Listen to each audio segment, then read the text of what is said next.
मनोज वाजपेयी बहुत जल्द डिस्कवरी पर लेकर आने वाले हैं एक डॉक्यूमेंट्री शो जिसका नाम है सीक्रेट्स ऑफ कोहिनूर, जिसका हाल ही में हुआ लॉन्च, जहां पर मनोज वाजपेयी और उनकी पूरी टीम शामिल थी।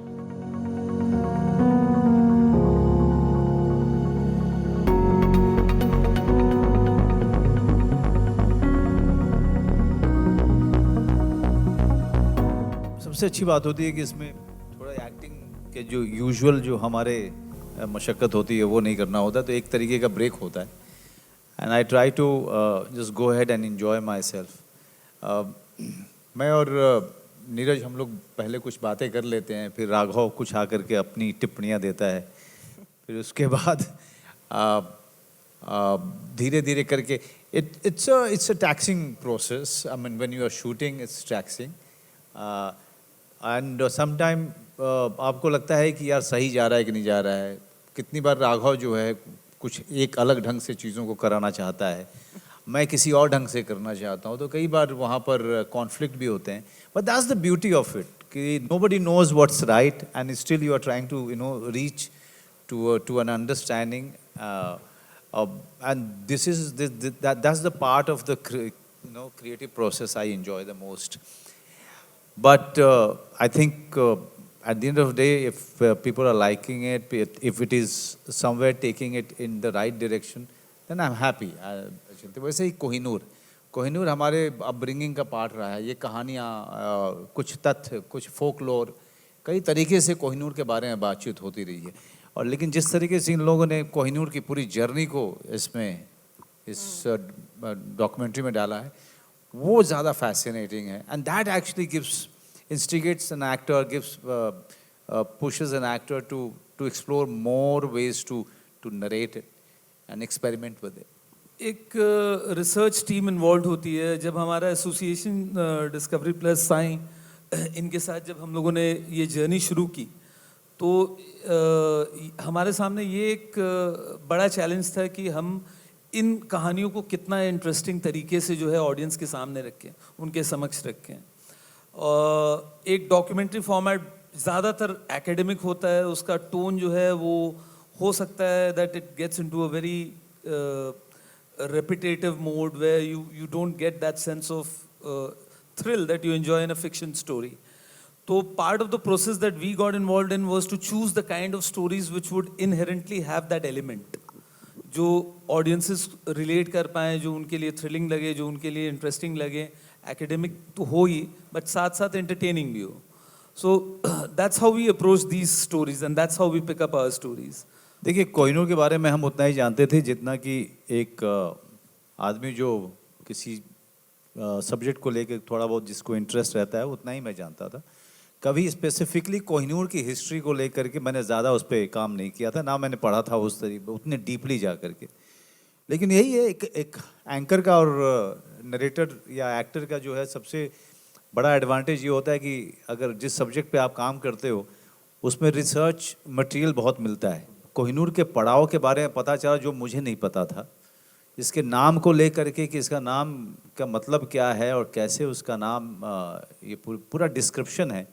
तो इतने अंदर तक जा कर के रिसर्च टीम काम करती है और इन लोगों ने किया है। और हमारे लिए, हम एक्टर्स के लिए जो नरेशन का काम करते हैं, ये हमारे लिए दो तरफा जो है बहुत बढ़िया चीज़ हो जाती है। एक तो आपका ज्ञान बढ़ता है और दूसरा आपको एक आइडिया मिलता है कि आपको इसको करना कैसे है। एक तो सिंपल नरेशन है, दूसरा है कि चूँकि कोहिनूर अपने आप में बड़ा, उसकी जर्नी बड़ी ड्रामेटिक रही है, तो उसमें कितना हम ड्रामा का पुट डालें, कितना नाटकीय बनाएं। और तो ये सारी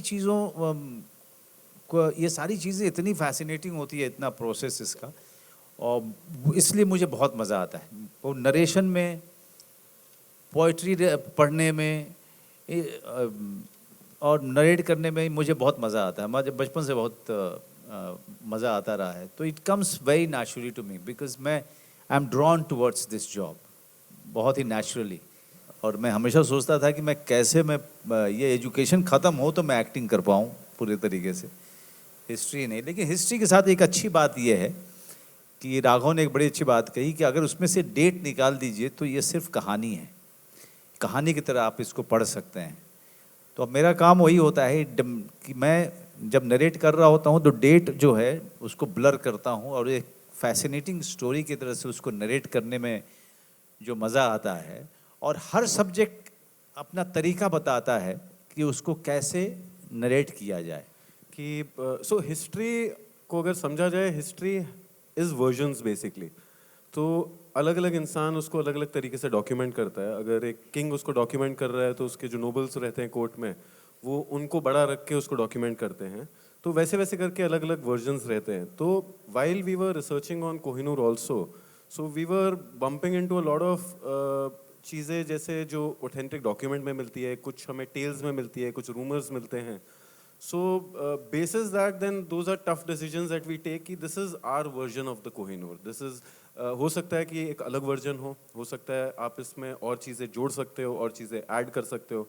बट कहीं ना कहीं अगर हम देखें कि 1000 साल के इतिहास को हमको 90 मिनट में कहना है, तो then we take the portions जो हमको एक्साइट करते हैं, and as a team when we say have about 100 points, तो then we bring it up to Neeraj से, उनके साथ डिस्कस करते हैं, then we kind of find out okay this is the versions we want to go with. कहानी आने के बाद भी आपको मिलेंगे कि कुछ और चीज़ें इसमें ऐड हो सकती है, बट या from our side this is the best version that we wanted to tell.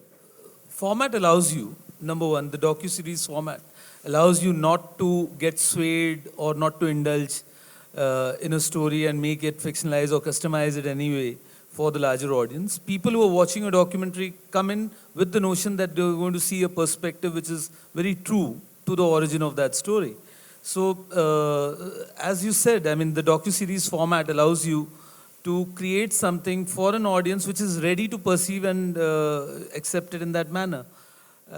The choice of the story for us, again, like Kohinoor, is more or less a metaphor for anything that is priceless, right? And in this case, we believe that right from the origin, the time when the Kohinoor was found, when it was not even named Kohinoor, the journey from that point of time till present day when it resides in the Tower of London, it's the most fascinating story. It's stranger than any piece of fiction that you would have ever read. That it's got so much of drama that I can assure you, you'll not be able to put or script a 2-hour film with that kind of drama as this story inherently holds. So just piecing those true incidents and the chronicling that journey of this priceless diamond, and Raghav has done a fabulous job in taking us, navigating us through that particular journey.